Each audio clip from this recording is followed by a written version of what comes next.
friends, it's Bible story time. So yesterday I read about the Last Supper, and today we're going to read about what happens after the Last Supper. And I'm using, again, the Story for Children Storybook Bible, and we've been using this Bible for the last several Bible stories because I absolutely love it, and I'm just obsessed with this Bible. So today's story is called, The Crucifixion.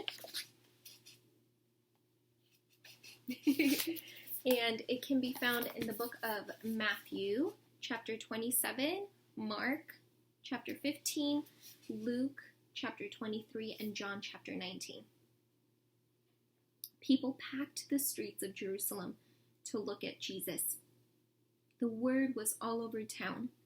Jesus had been condemned to die. He had been beaten, spit on, and made fun of.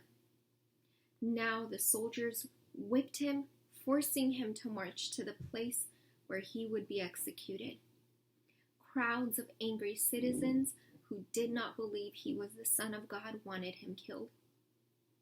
Followers of Jesus wanted him saved from the terrible punishment. Men shouted, women cried, children were puzzled by all the commotion. In the middle of all the turmoil, Jesus trudged up the dusty road to the hill called Calvary. Without a word, the weary, beaten Savior struggled under the heavy wooden cross he was forced to carry. The soldiers pounded huge nails through the hands and feet of Jesus and into the cross. They raised the cross with Jesus on it and stuck it in the ground. There, Jesus hung for hours in great pain.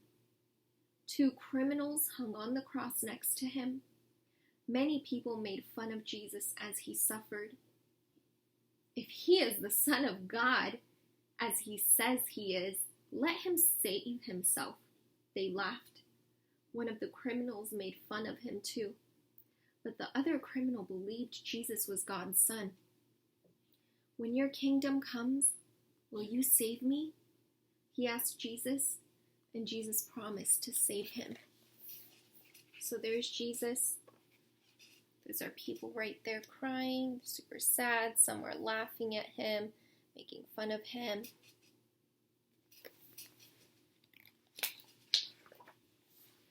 The painful punishment continued for hours. Jesus' mother and disciples watched, filled with sadness at his suffering. Soon, the sun stopped shining. Darkness was all around. Then Jesus cried out, "It is finished." And he died. Friends of Jesus took his body and buried it in a tomb. It was a sad time for the disciples.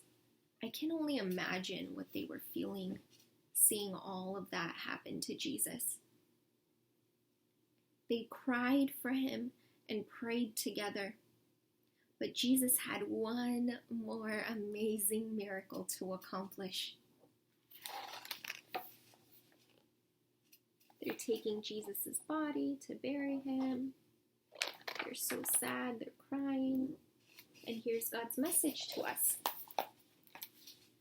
Jesus has finished his task here on earth to die for the sins of all people. Through tears, friends and family will reflect on his life, but soon joyful sounds of triumph will fill the air. Death has no power over my son. The best is yet to come. The best is yet to come, my friends.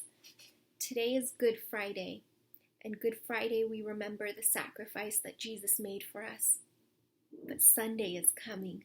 Sunday is coming, and I hope that you can tune in on Sunday and watch the video on Sunday to listen to the story about the resurrection. I love you guys.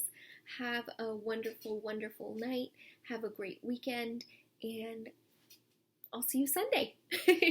Bye.